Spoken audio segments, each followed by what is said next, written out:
you've seen it, that of course is clear for North-South divide on Nigeria politics 2027.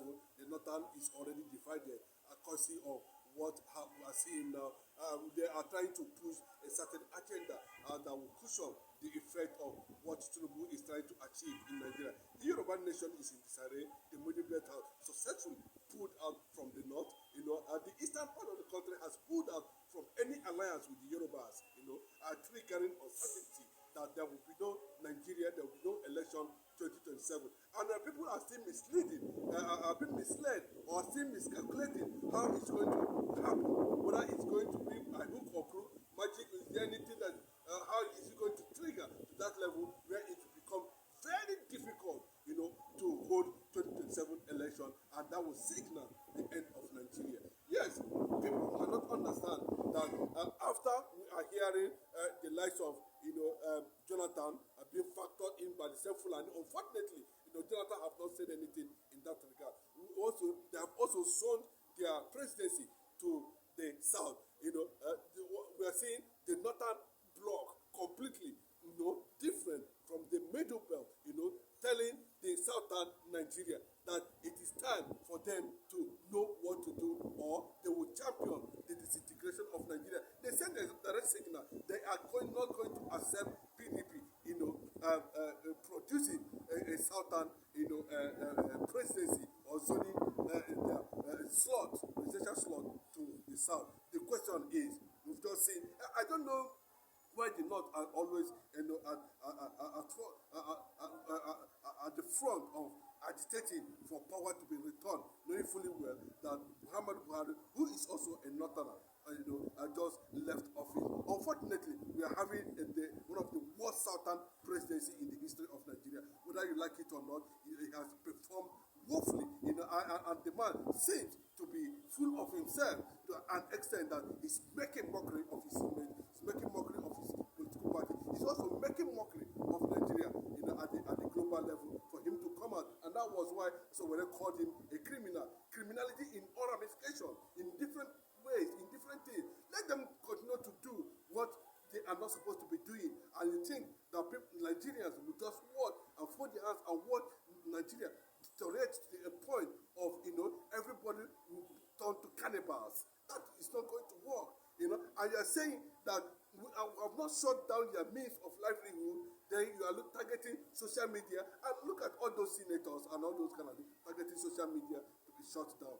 Well, if you have not experienced resistance, the world is not going to intervene this time around if there's any uprising in Nigeria, whether it is as a result of Fed or 2027 election, or just because of a certain sentiment or understanding that they want to suppress and oppress the youth of this country. Then that might trigger a chaos and an uprising that might signal the end of Nigeria. We do not like the policies of Bola Ahmed Chinedu, and that is why millions. Yes, he has backers, he has supporters. Like there's no even criminals have supporters, even kidnappers have supporters. There's nobody who doesn't have supporters. But what we are saying in reality is that have government of APC been able, to put a certain level of dividend, we're not saying to Nigerians that will warrant their election. Then my question is that now that we are seeing Atiku double-faced, we are seeing the Northerners double-faced, we are seeing Erofai double-faced, we are seeing some of them, coming to the back door, championing on an agenda. Then we are also seeing, P2B, who seems to be the most popular politician in Nigeria. A lot of people say he's the de facto president of Nigeria 2027. A lot of things were being said about P2P, but you can see the manipulations, how the Northerners are trying to champion and deceive Obi again at the end of the day, and possibly repeat 2023 or deny Obi a presidential slot in any of the major political parties in Nigeria. We do not want to conclude at this point in time, because Obi is likely, going to face a lot of challenges regarding to that, and Nigerians are already grooming up, in their different respective forums and groups and organizations, signaling that there might be a certain resistance from the youth if the right thing are not being done. It's not going to be by force, but directly or indirectly, Nigeria is championing their own downfall. That's the truth. Anybody that's saying it, thank God the awareness is coming. A lot of people are reacting. Nigeria is getting consciousness, on the reality and ground. Killing is going everywhere. They have succeeded, in infiltrating all the 36 states of the federation in Nigeria, and they are using political structures and political campaign and sentiment to cover it up.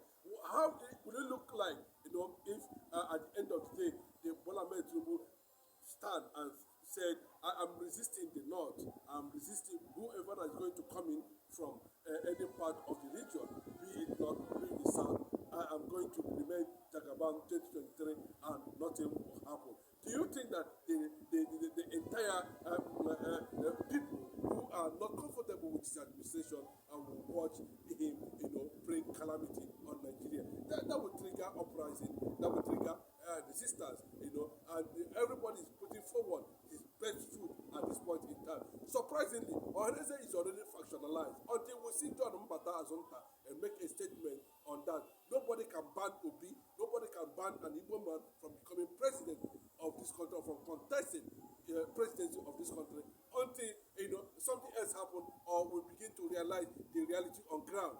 In as much as that, on what is the reality, we are talking about moving out completely from Nigeria, and that's the reality, and that's what 85 million people around the world, Biafrans around the world, are already warming up for. And in absence of that, we need to understand also, there are certain political gain and manipulations that we also need to bring to the public so that they'll be able to realign and align with the reality ahead, where we are expecting that God will do the needful by hearing the cry of his people and give us a state of our own called Biafra. And but outside that, now that we are seeing it very clearly, there are reasons why there should be resistance to anything that has to do with the North trying to produce another president 2027. Imagine a situation where another Fulani man becomes the president of Nigeria. Imagine what it would look like. That means everybody will just go down once and for all, because they have been in power for so many years, and the only thing they can bring to Nigeria is insurgency. Fulani military, Boko Haram, Fulani herdsmen, killing people on daily basis, and you still want to allow. I know how much Buhari budgeted for Meiti Allah. I know the national outcry there, by the Northerners and the Hausas themselves, who are victims of this thing. It's not as if they are looking for anything. Their reason is that they want to suppress and oppress. Then an Igbo man, to make sure that the Christians are being killed, and Igbo do not have any opportunity to become president of Nigeria come 2027. In case Obi finally emerges as the president, then what will happen? And that's the challenge now. Can the North now begin to realize the reality on ground? And can these forces also collapse the structures, to try to see how they are going to return to Aburi? That's the only way out. Nigeria should return to Aburi and let us take it up from there. In the absence of that, and in denial of the reality on ground, and try to stop Obi's emergence, using Goodluck Jonathan, using Rotimi Amechi, using ADC, Atiku and Erufai, it's going to be another threat to Nigerian democracy, and another challenge that the world will not want to hear or experience. There's a championship, there's a campaign going on currently now, that by the world leaders, that Tinubu should not return to Asuro as a result of the level of incompetency, the level of corruption, the level of nepotism, coupled with the claim of Christians, and his perceived damaged relationship with the United States of America, which the Trump government has never fully well given Bola Ahmed Tinubu green light. The international community, of course, we saw the role the Trump administration is playing globally now. Everywhere Trump is just everywhere, but not in with Nigeria. That is another factor.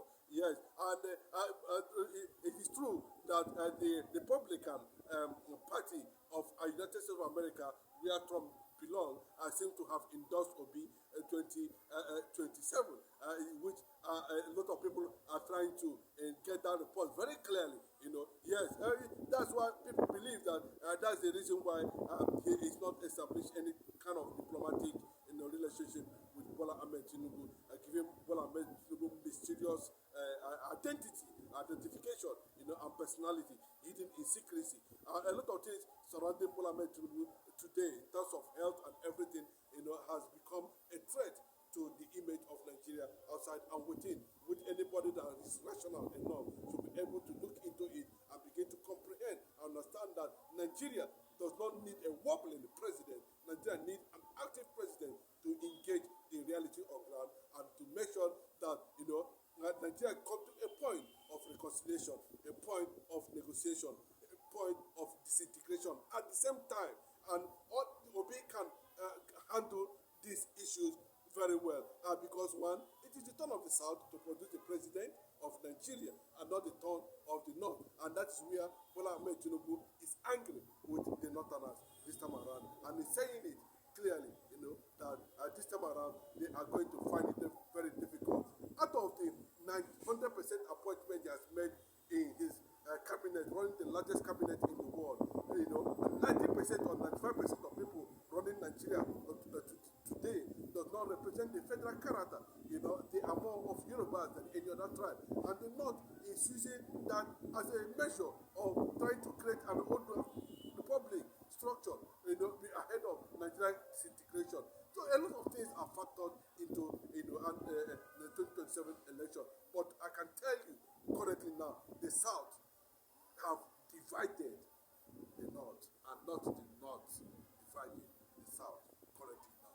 That's the development at this point. But another direction we want everybody to know is that at the point of where we are taking this thing to currently now, 85 millions of Igbos, around the world are saying very clearly. Millions of Yorubas around the world are saying it very clearly. The Middle Belt Forum are saying it very clearly that any other chance now is not without the Igbo chance of presidency will set Nigeria to the final end. Let me not use that word. Nigeria might likely go down, and that will be a surprising thing for them, because everybody might see it as a deliberate attempt to continue to suppress and oppress Obi as the major face